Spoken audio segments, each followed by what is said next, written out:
Let's welcome to the stage, big round of applause for the one and only J.D. Pardo, everybody. Thank you, man. Welcome, brother.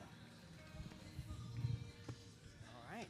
All right, let's do this. Yeah, let's do it. J.D., thank you so much for being here. Welcome, welcome. Thank you. Thanks for having me. No, it's awesome to have you out here in Chicago and definitely get to interact and talk with the fans and talk about their love for all the projects that you've done and things that you've been in. But before we get into that, how's your weekend been so far? It's been great. You know, it's been good. I only hesitate just because I come in late at night, you know, and then you're in the hotel and you eat and you sleep and you come. Yeah, did you just... So I haven't had time to really visit anywhere, but, you know, just, you know, good food, good people. Yeah. I'm good. Is Chicago a town, a city you've been to before? Or? No, first time. Oh, nice. Yeah, okay. Yeah. So hopefully we can get some fan suggestions of places where you should visit while you're here. That'd be great. Yeah, that'd for be sure. great. It's always great to go to a new city and like see what it's all about, what the food, the culture, the people. Oh, for sure. I'm big on that. Do you have a favorite city that you like to visit? Or one that just resonates in your mind, like this is a great place, besides where you're from? No. I mean, I can find the beauty in everything. And I don't mean that like in a hippie kind of way, but it's just, you know, as an artist, as an actor, you know, you fill yourself up with new things. Of course. And like museums or art or culture or people. And people always fascinate me because that's my job, you know, as an actor, is to portray a character, and really that's just words on a page. So if I find something interesting about people, I kind of like store it. And, and you might see yourself on screen, you know. No, I agree. I might do something. You're like, wait, that's weird. I do that too. And it's like, yeah, because I probably got it from you, you know. Yeah, it's true. People watching is a great source of inspiration. Even just like little idiosyncrasies that you could pick up, and then you can add them to a specific character that you're playing. It definitely helps. I love doing that. Just going and watching people going to the mall. And you know, when I was in high school, and I knew at that time that I wanted to be an actor, I was kind of like in the closet about it because I didn't talk about it at all. Because everyone, I'd be like, hey, what do you think about like acting or wanting to be an actor? And people would be like, dude, like, no, like you'll never make it. Right. Or like, it doesn't happen. Yeah. So I used to like just privately watch movies, and I remember watching an interview with Benicio del Toro, and he was talking about Usual Suspects, which is one of my favorite movies, and you should absolutely watch this movie if you haven't seen it. But he talks about how there's a scene where he's being interrogated, and he does this thing with chapstick. Like, he puts it on. And I always thought that was, like, a weird choice. Like, how do you think about, like, having chapstick in your pocket, you know? And he said that he was out somewhere, and he noticed this guy who... as someone was talking to him, he's listening. He pulls out his chapstick and he just, you know, puts it on and puts it back in his pocket. He's like, "That's interesting," and so he uses that. And I was like, "That's cool," because it makes that character relatable.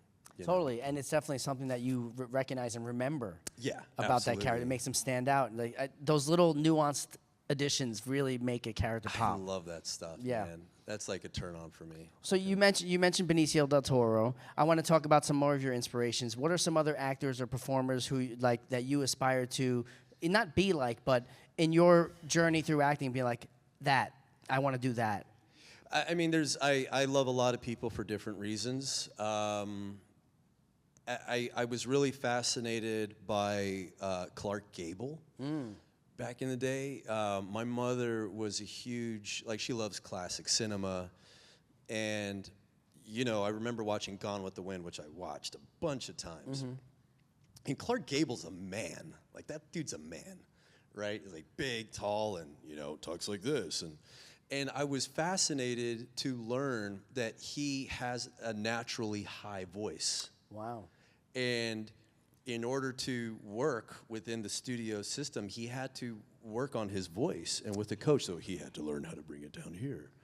And I thought that was fantastic because I was like, oh, so no one's perfect. You have to work at it.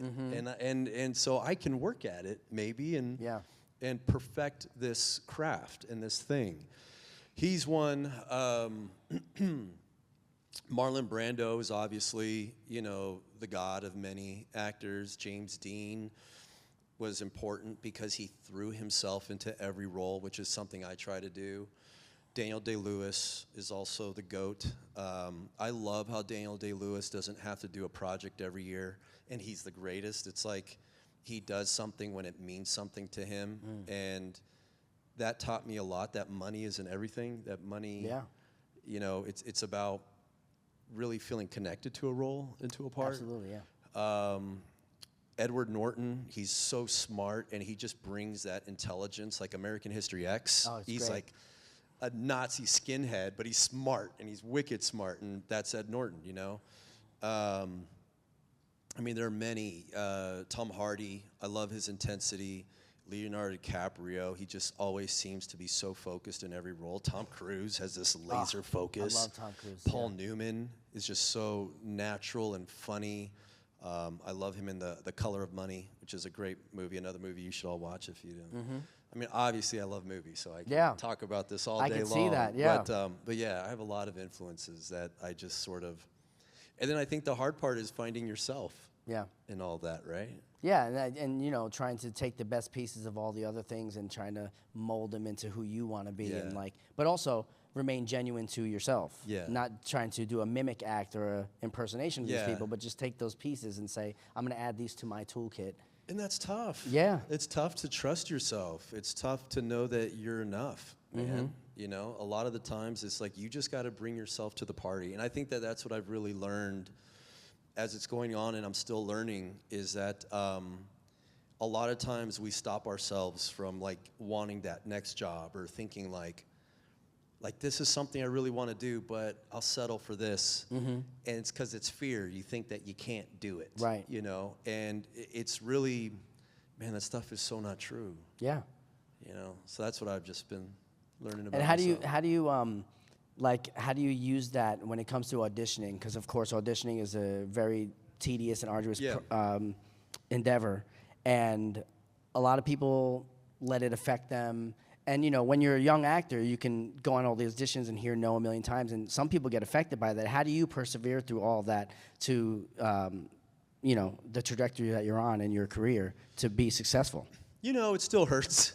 It's funny. It always hurts. Yeah, we're human. Yeah, earlier on, you know what I think? I think what happened to me as a kid, man, I had so much pain in my life. You know, my dad left when I was 12, and that was the thing. And he was a hard man. He was, you know, a cop, gang cop for 30 years, and a Marine for 30 years. So I had that, and when he left, and we're good now, we're great, you know. But I had a lot of pain, a lot of sadness, and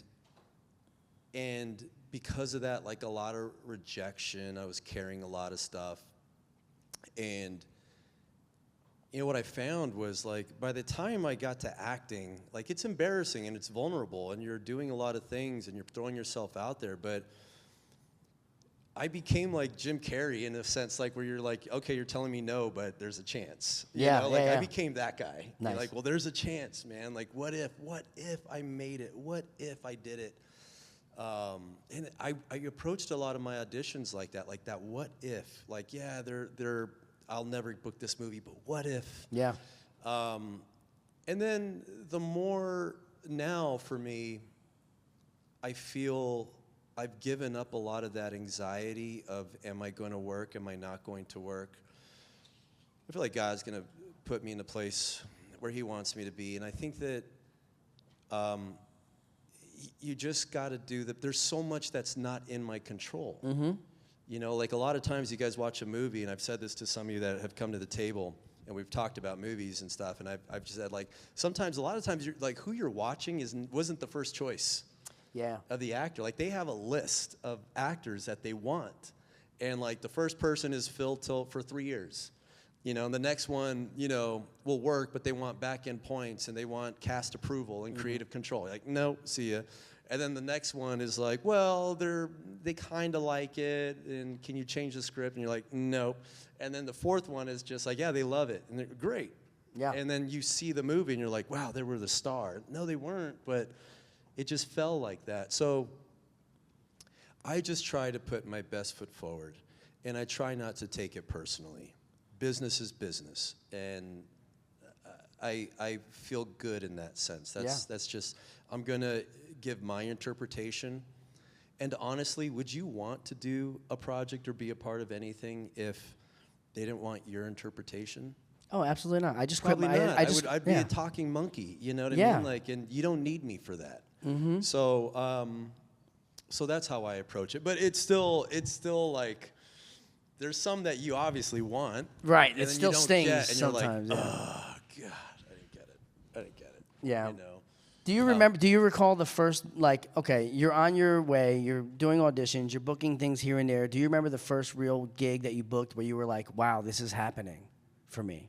Like, do you have a role that stands out to you that was like, I'm making it. My dream is finally coming true? I'm going back. You know, I think for me, and it's funny because it was a smaller project, but I started acting, and modeling took off for me first. That was purely by accident. I was roommates with Chad Michael Murray, who was like in a lot of stuff. Yeah. And we were with the same management team. And he already had an LA, he was a model at that time trying to be an actor. And I was just an actor. And I literally walked into it, and I ended up booking the Tommy Hilfiger fragrance campaign, the Tommy Girl campaign. I did that. And then that led to Aaron Spelling wanting to hire me for shows, and things started happening. And it's not that I didn't appreciate it, but I think in my youth, I just had this idea that work was going to come. And then I did a movie called The Burning Plain with Jennifer Lawrence and Charlize Theron, which is a fantastic movie. It didn't really get its due. But then nothing happened. And so I went a couple of years without working. And at that time, I was like, you know, maybe I've looked at life wrong. I thought it was this, and maybe that was the run. So let me go to college. I never went to college, so let me go to junior college, and I did. And math was my thing, so I was like, you know, I'm going to get my degree in math. And it was my mom, actually, after my first semester. I was like, look, Mom, I'm in these 5 math classes, and I'm eligible for this program, and they want me to do this advanced stuff, and 99.5 GPA. And she's like, but you're an actor. And which really shocked me, and she just encouraged me to just go do it again. And then I did, and I called up my agent, and I said, okay, I'm ready to get back into this. And forget about the size of the role, just a line. Like, let me just get on set again. And so I booked CSI New York, and it was a guest star. And it was like all about my character in a way. You know how those shows work, like you're the suspect. Yeah. Did you do it? Did you not do it? And I'm sitting on the roof in downtown. I'm standing on the roof in downtown LA. It's like 3 a.m, and I'm holding this gun, and I have to do like this crying scene, and the camera's right there. And the whole time I'm wondering, like, how are you gonna do that? That's tough.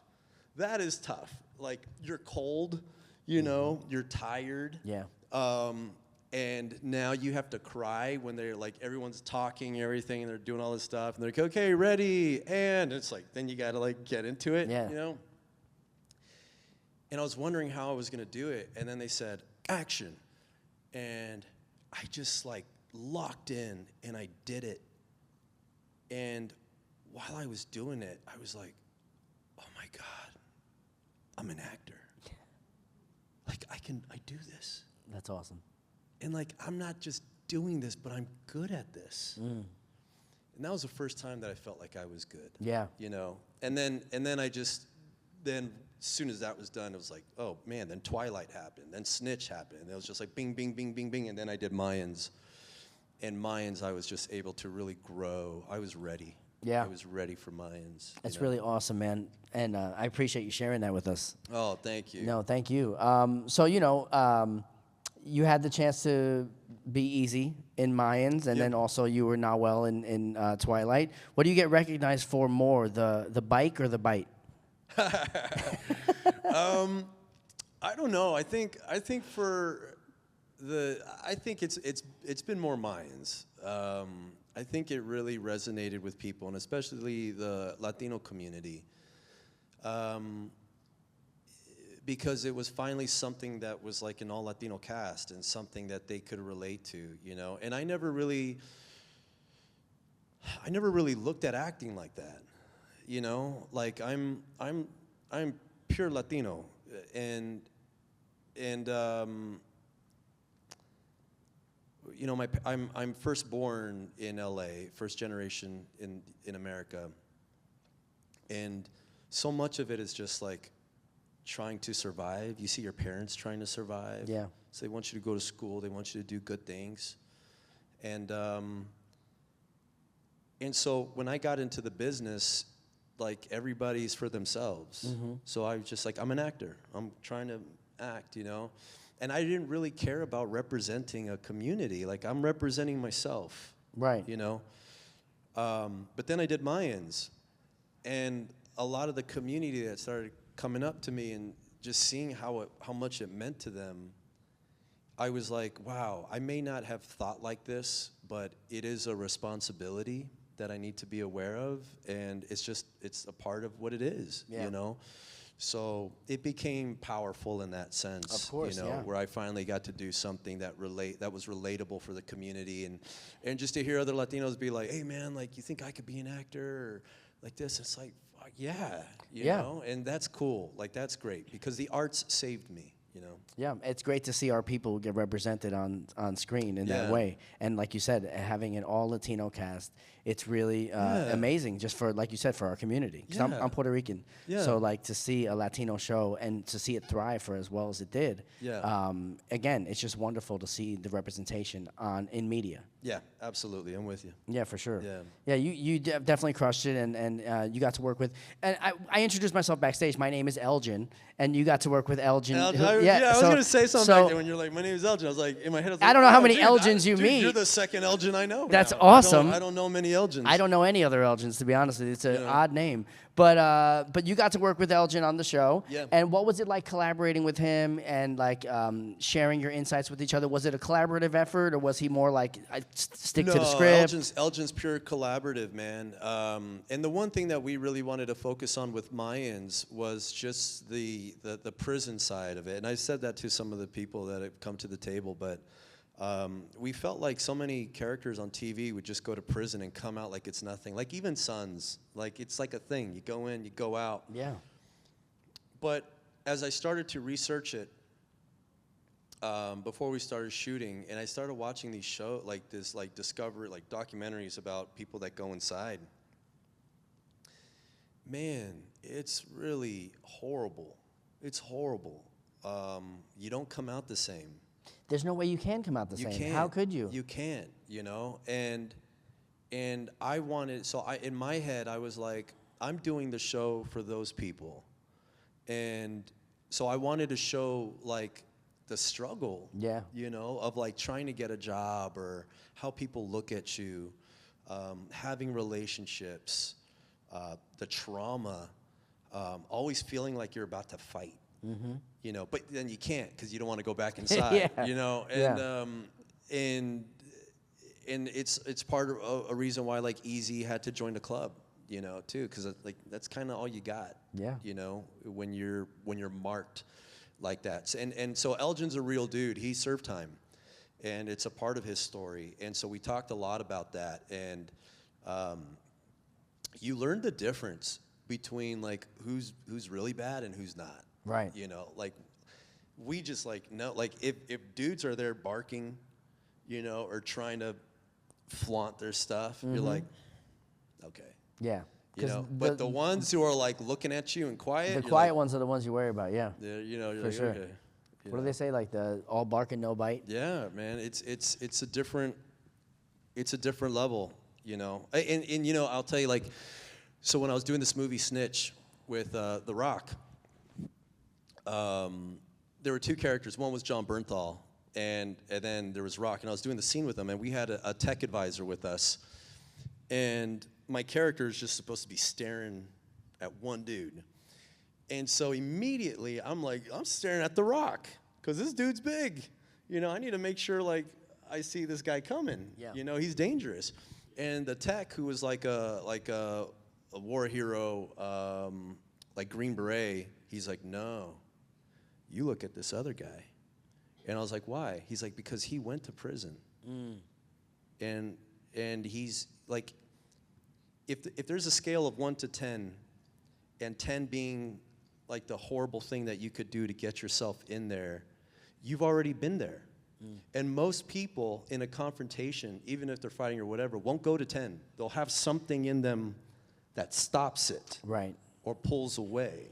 But once you cross, like, you know you can go there. So I know you can go there. So I need to keep an eye on you, because that's dangerous. Yeah, So you don't want to mess with that. it's interesting, all the things you learn, you know, about people. Yeah, it's really cool, and you know, you get to learn a lot from the people you get to collaborate with. You know, whether it be Elgin or Robert Rodriguez or. Oh yeah. What was your experience like working with him? Dude, Robert Rodriguez is a genius, man. That guy. So I show up, and as soon as I show up on set, he's already filming with Ben.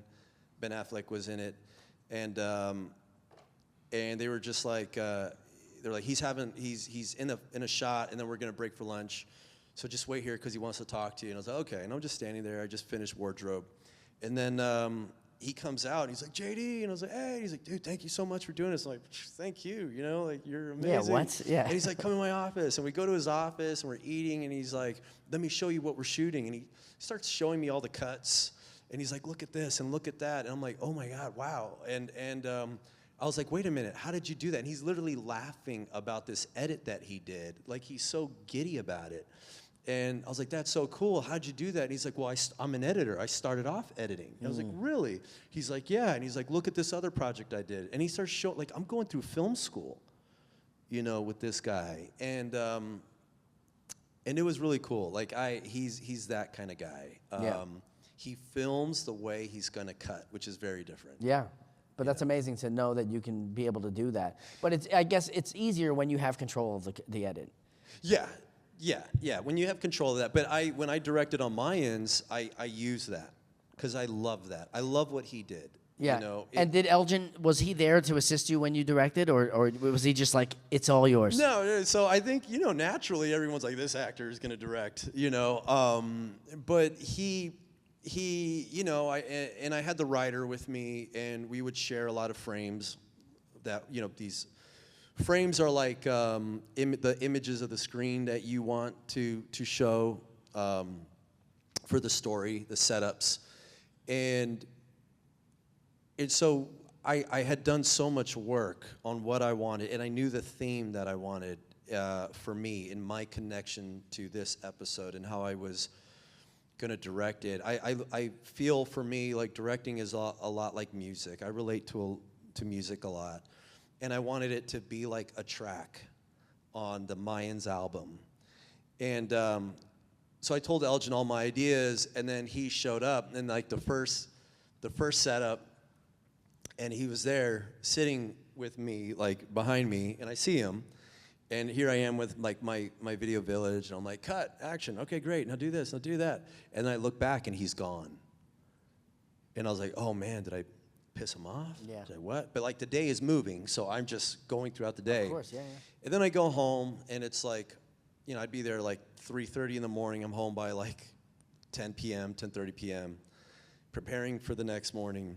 And I got this beautiful voicemail from Elgin. He's just like, dude, I left because you don't need me. That's awesome. And I was like, man. That's such an amazing moment. Yeah. You know, such vindication, such like, that's amazing. Yeah. You couldn't ask for a better. Because the last thing I wanted to do was let him down. Of course, you yeah. know, That's his baby. That's like, his baby, man. So I was like, I wanted to feel like people are watching something you directed. Yeah. You know? That's really cool. That you even got the opportunity to do that. Oh, yeah. Was it something you asked for, or was presented to you? Like. No, he asked me. Oh, that's so cool. I think, you know, always I'm fascinated by this business. I love acting. I love cinema. And so every job that I have, I'm like, you know, lingering by camera. I'm like, so when they say like a 50, what does that mean? And, more often than not, when you ask people questions, they're going to help you out. Yeah. So I ask questions. I've been that way my whole life. Like, hey, how do I do this? Or how do I do that? Even when I started Mayans and I didn't have the money yet, like my daughter was just born, I had this mortgage now, and they were like, you need to beef up. So I was like, okay. And I'm like going to like reading magazines, like muscle magazines, like how to do this and how to do that. Yeah, I heard you gained like 30 pounds for the role. It was insane. Yeah. 10 months of just eating and lifting. Wow. And I see trainers at gyms with other people, and I just kind of think over like, hey man, like if I'm trying to do this, what did I do? What do I do? And they're like, oh man, just grab that bar and go do this. I was like, okay, cool. So it's like, man, I talk to people, ask them. Yeah. What are they going to say? No, or get away from me? Fine, okay. But you wouldn't know if you didn't ask. But you don't know, yeah. Exactly. You have to take the shot, yeah. I'm used to rejection, so go ahead and reject me and say that I can't, no, get away from me. But I've always lingered around the camera. I've always talked to people. I love talking to people, and I got that from Daniel Day-Lewis because I on the Burning Plane, the crew had their P.T. Anderson's crew, and they had just done There Will Be Blood. And they were like, I was like, what's it like working with Daniel Day-Lewis? Like, is he really like that method? And they're like, yeah, he is. I'm like, wow. And they go, but when they say cut and you go back to the hotel, he talks with everybody. He's mingling with the people. Mm. And they were like, we asked him one time, like, why do you do that? And he's like, because that's fuel. Like, acting is about humanity. Yeah. And so if you close yourself off to it, you're going to close yourself off as an actor. So I've always done that. And I think it was around season 3, we were shooting this scene on the beach with the character Gabby, before I killed her. And I'm staring at this scene. I'm watching them set up, and he's standing next to me, and Elgin just goes, dude, do you want to direct? Wow. And I was like, yeah, it's been a thing. It's like been in my heart, but he's like, why don't you direct next season? And I was like, well, now that I know that you want me to direct, how about next season I just watch and study everybody, and then if you still feel the same, I'll direct season 5. So that's what I did. That's awesome. I really wanted to do it right. So then now I'm really watching the camera. I'm watching the setups. I'm watching the time. I'm watching the AD say, hey, you got 30 minutes, I'm watching the actors and how they all work, So it was cool. And that voicemail was the validation you needed. Oh, man. You nailed it. Yeah. Good on you, man. That's what's up. Thank you. All right, we have some time for some crowd questions. I think we should definitely take the time to talk to the people. Absolutely, whatever they want to know. Come on up to the mic and just ask your question, and we'll get as many as we can. We have about 15 minutes here. So, hi, what's your name and what's your question? Hi, my name is Crystal. Hi, Crystal. Hi. I just wanted to say I first seen you in East Los High. Oh, yeah. Thank you. Seeing you go to Mayans, it's been cool watching you grow as an actor. So. Thank you so much. Is that your question? No, I just wanted to let you know. Oh, thank you. Awesome. Thank you so much. Well, I'll tell you, with East Los is probably one of my favorite projects because I met for it, and I was meeting with the producers, and they were like, they sent me all the scripts, and they were like, what's your idea for this character? And I started telling them, and I was like, people, they stereotype gangbangers, and I really wanted to create somebody different, and they really liked it. And then I remember my first scene,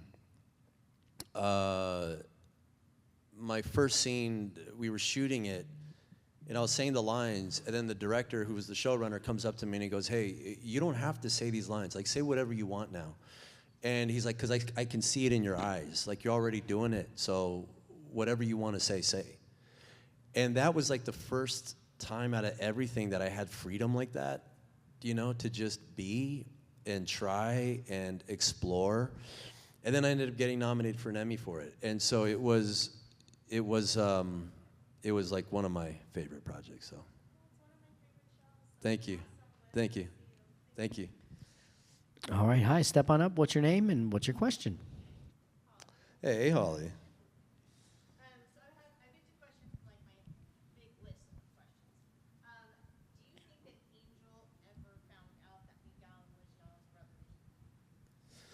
That's a good question. I think Angel put it together, but I don't know because he was pretty stupid. I mean, that character was pretty dumb. No, just kidding. I think he put it together. I think Angel put it together that Miguel was our brother. That would have been fun to explore too. You know, I love Danny Pino. He's such a good guy, good actor. But I think he knew. I think he knew. What do you think? I think he figured it out too. Yeah. I agree he was pretty stupid. He figured it out. Thank you so much.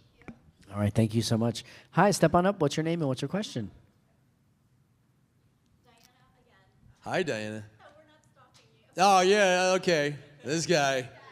Starting trouble. All good. First of all, I wanted to say you're an extremely relatable, normal person. I've never met a celebrity. He's the one who's always meeting people. And he said that his favorite person that he met was, I forgot his, oh gosh. I know, one of my coworkers said that I have a big girl personality even though I'm so short. So good. So when you said that in Hollywood people are out for themselves, and I started to think, what, does he work where I work? What's going on here? Because unfortunately, Yeah, people, yeah. working in corporate and working where I am right now, it's all Yeah. about you. And when you said, you know, it's a responsibility, because being Latino and things like that, that I have to now represent and think of others and how everybody's relating to me. So I thought that was very, very human of you. And then my question goes to, how was it working at Roadhouse? Because when we saw it, first of all, we were kind of like, oh, they're remaking Roadhouse. I don't know. Patrick Swayze was amazing because the running joke in that, wow, I thought you were bigger.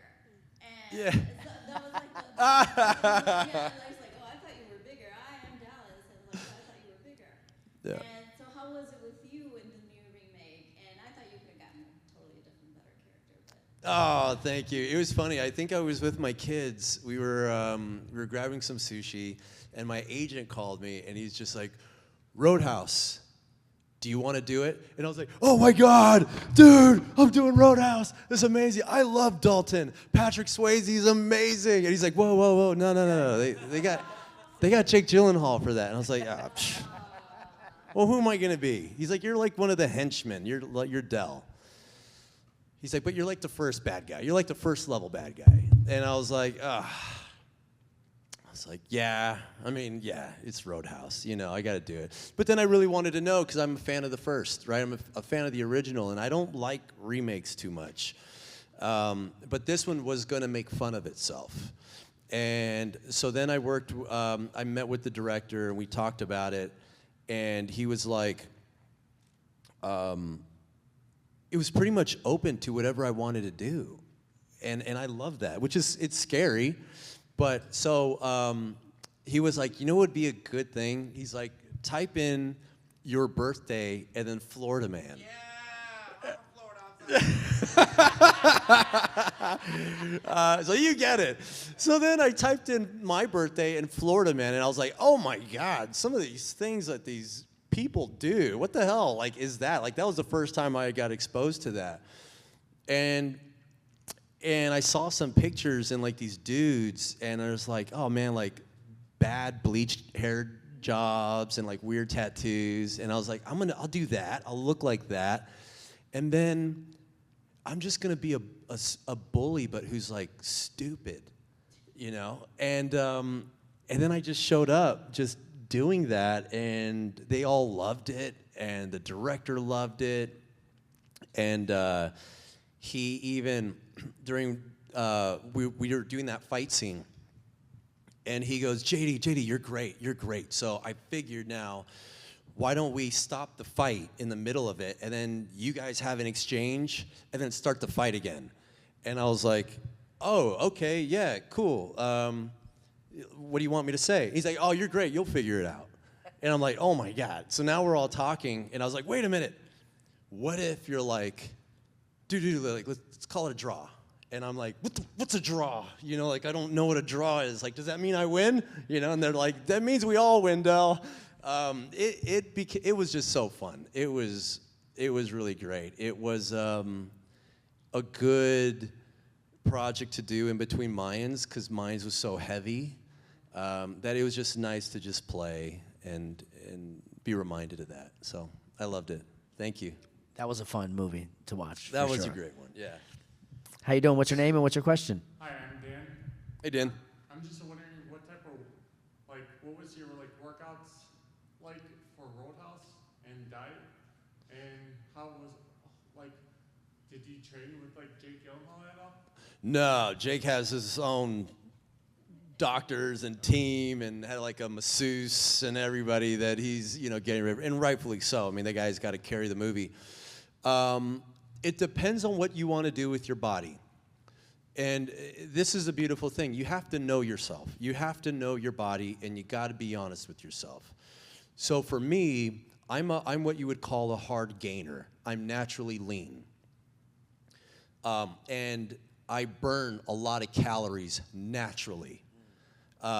So in order to put on muscle, I have to triple the amount of my calorie intake. So for Mayans, I was doing like 6,000 to 7,000 calories a day. And that was just eating and then protein shakes and lifting. Like, if you want to get bigger, you want your muscles to grow, you got to tear them. And in order to do that, you have to lift heavy. And like by like lunchtime, like when and the nutritionist was like, you're going to hate your life for 2 weeks, 3 weeks, you're going to hate it. And I was like, no, are you kidding me? Like, this is going to be awesome. And sure enough, I was miserable. By lunchtime, like I was stuffed for the day. And then my wife would, make me some food. And there's like 2 big old sweet potatoes. There's an 8-ounce steak. And there's like a cup of spinach. And I'm like, I can't eat it. I can't eat anymore. She's like, do it for our family. Eat, eat. So I'm like, okay. And I'm like forcing, I'm like slowly chewing everything. The mortgage. But here's the interesting thing about your body, because your body is saying like, wait a minute. No, Dan, we're this way. So we're not going to do this. You keep pushing through, you'll break through that barrier. And that's what happened to me. Like, I broke through, and they were right. It just took 2-3 weeks. Once I broke through it, I couldn't stop eating. And now I'm doing 2 workouts a day and just lift. But I was spiritually motivated. And I think that's the difference for a lot of people, is you have to be connected emotionally and spiritually to what you're doing, because your body's going to tell you no. Or like if you want to lose weight, right? If you're like, well, I look at a donut and I get big. Like, I have friends who are like that. I have friends who have to do an hour of cardio before they even lift, because they just look at food or think about food, they start getting bigger, right? So you have to recognize your body and understand what your body naturally does, and then you go against that. So it's like, if you want to lose weight and you want to get more shredded, well, now you got to do cardio. You got to really up your cardio. You got to just stick to proteins, and then around afternoonish, stop with the carbs and just get into good, like, vegetables, eating good vegetables, drinking a lot of water, and you will start, and then at around 3 weeks, even if you commit to that, all of a sudden you're like, well, wait a minute, I'm trying to lose weight, and now I'm putting on weight again. How is this happening, right? You gotta just keep going forward and break through. So I like to transform for every role, and so that was my thing for Mayans. Quick question. What was your favorite Tom Cruise movie? My favorite Tom Cruise movie? Yeah. I got to say The Color of Money. I love Top Gun, but The Color of Money, if you guys haven't seen it, he's a pool player, and he's just raw Tom Cruise. I think it's fantastic. Thanks, Dan. All right, this is going to be our final question here. Hi, what's your name and what's your question? I'm Celis. My question is about Mayans. Yeah. So, in like season 3, the show took a darker turn, and the main theme of the show is brotherhood. What do you think about those ideas of like loyalty, betrayal, and trust, like translating in real life, like with real relationships and high pressure environments? I would never be friends with anybody on Mayans. Like, if I was like, that's just me personally, that's trouble. And I do believe your environment is an influence on you, So living in that fantasy was awesome. We had a great time with that brotherhood, and it was about brotherhood. I think a lot of people get in gangs because of that. but they get into gangs because they're finding a relationship with people that they don't have with themselves. Yeah. You know, and you got to go to that, right? For me, as far as relationships go, it's all about trust and respect, and it's about being there for the other person. It works both ways, you know. Just like, I mean, I'm married, and it's one of the things that you've got to learn in a marriage, because you're asking two people to go the same way with all the kids and bills and junk and all the chaos and politics and things that kind of happen. It's like you think differently. You're both different people. But, you know, and it's something my dad said to me later on, is that if you really want it, you can do it. And I think about that all the time, because so many people just want to quit relationships. You know, you got to know what you signed up for. And I know what I signed up for. I signed up to build something greater than, like, to have children and build a family, and to look back when I'm 70 and be like, man, I did this with my wife, you know, like, look at what we did together. And it takes communication, and it takes trust, it takes listening, and I think leading with love, you know, love thy neighbor as yourself. I think if you do that, man, you know, it creates patience, it creates gentleness, it creates an understanding. I'm not perfect, by the way, so I'm just saying what I think, but there are moments where I'm just like, like, you know, and then I have to check myself. But yeah, man, as far as Mayans goes and that fantasy of it, I loved the brotherhood. I loved all those guys. We fought, we hated each other and loved each other and did all that stuff.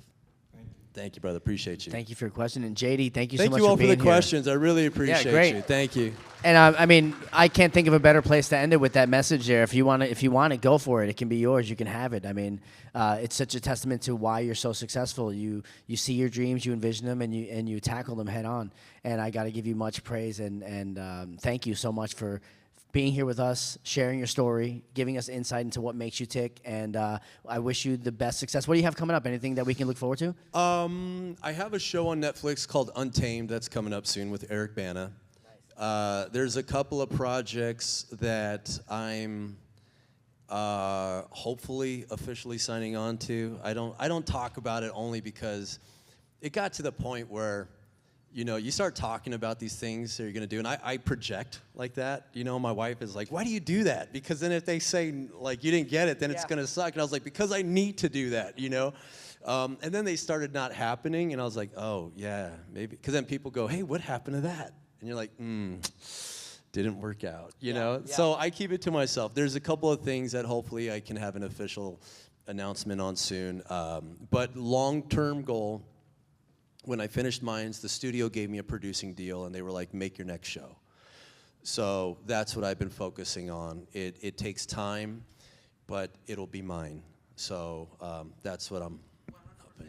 You wrote it, well, you know, with the help of others, obviously, but your idea come to life. Yeah. And you know what's beautiful about that is you just get to bring people in who do it better than you and just say, hey, this is what I'd like to do. You guys make it happen. Awesome. So